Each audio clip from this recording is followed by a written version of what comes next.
Hi friends, welcome to my channel, Telugu History Hub. ప్రపంచంలోనే అత్యంత అందమైన కట్టడం, ప్రేమకు ప్రతీకంగా నిలిచిన అద్భుతం తాజ్మహల్. కాని ఇది కేవలం ప్రేమ కథ మాత్రమేనా? లేదా ఈ అందం వెనుక మరచిపోయిన నిజాలున్నాయా? ఈ వీడియోలో తాజ్మహల్ని నిజంగా ఎవరు నిర్మించారో మీ ముందుకు తీసుకొస్తాం. ప్రపంచంలోనే అత్యంత అందమైన కట్టడం ఏది అని అడిగితే ఎవరైనా ముందుగా చెప్పే పేరు తాజ్మహల్. తెల్లని మర్మరంతో ప్రేమకు ప్రతీకగా నిలిచిన ఈ అద్భుత కట్టడాన్ని చూసి ఆశ్చర్యపోని మనిషి లేడు. కాని ఒక ప్రశ్న మాత్రం ఎప్పుడూ మన మనసులో ఉంటుంది. తాజ్మహల్ను నిజంగా ఎవరు నిర్మించారు? ఒక్క షాజహాన్ మాత్రమేనా? లేదా ఈ కథ వెనక మరెన్నో నిజాలున్నాయా? ఈరోజు మనం ఆ నిజాన్ని తెలుసుకుందాం. 1612 సంవత్సరం ముఘల్ యువరాజు ఖుర్రం అర్జుమంద్ భానుబేగంను వివాహం చేసుకున్నాడు. ఆమెకతను పెట్టిన పేరు ముంతాజ్ మహల్. ఆమె అతని భార్య మాత్రమే కాదు, ఆమె అతని స్నేహితురాలు, ఆమె అతని సలహాదారు, ఆమె అతని మనోబలం. షాజహాన్ తీసుకున్న ప్రతి ముఖ్యమైన నిర్ణయంలో ముంతాజ్ మహల్ పాత్ర ఉండేది. 1631 సంవత్సరం తన 14వ సంతానానికి జన్మనిచ్చే సమయంలో ముంతాజ్ మహల్ మరణించింది. ఆ సంఘటన షాజహాన్ జీవితాన్ని పూర్తిగా మార్చేసింది. చరిత్ర చెబుతోంది, ఆమె మరణించిన తరువాత షాజహాన్ రోజులు నవ్వలేదు.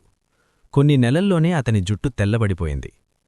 ఆమె మరణశయ్య వద్ద అతను ఒక ప్రతిజ్ఞ చేశాడు.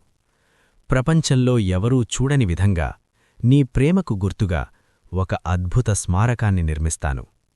ఆ ప్రతిజ్ఞే తాజ్మహల్. కాని ఇక్కడ ఒక ముఖ్యమైన నిజం ఉంది. షాజహాన్ ఈ కట్టడాన్ని ఆలోచించాడు, కాని అతనే దీన్ని రూపకల్పన చేయలేదు.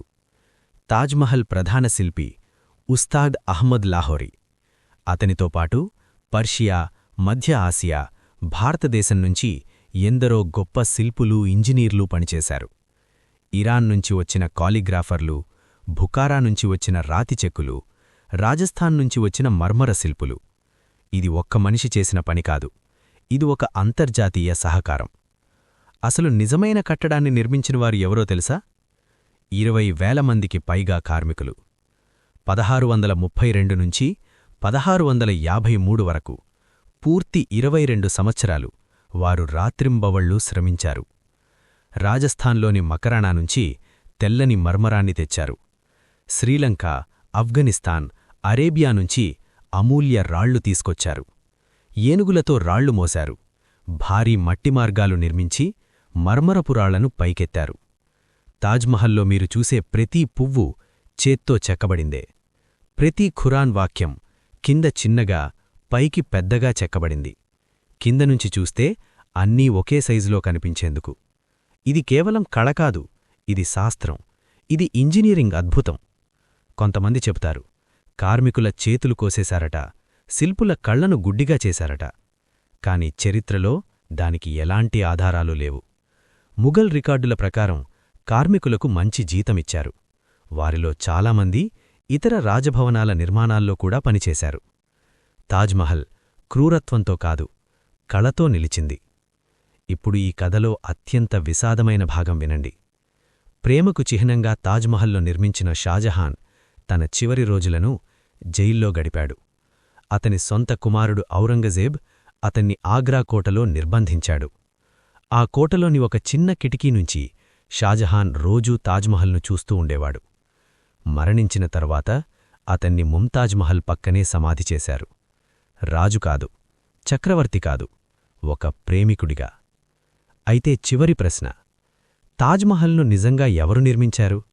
షాజహాన్ కలనిచ్చాడు, శిల్పులు రూపాన్నిచ్చారు, 20,000 మంది కార్మికులు శ్రమనిచ్చారు, భారతదేశం ఆత్మనిచ్చింది. తాజ్మహల్ ఒక్క మనిషి నిర్మాణం కాదు, అది ప్రేమ, మనిషి ప్రతిభ మరియు కాలం కలిసి సృష్టించిన అద్భుతం. అందుకే తాజ్మహల్ కేవలం నిలబడి ఉండదు, అది మాట్లాడుతుంది. ఈ వీడియో మీకు నచ్చితే please do subscribe to Telugu history hub. ఇలాంటి మరిన్ని ఆసక్తికరమైన చరిత్ర కథన కోసం.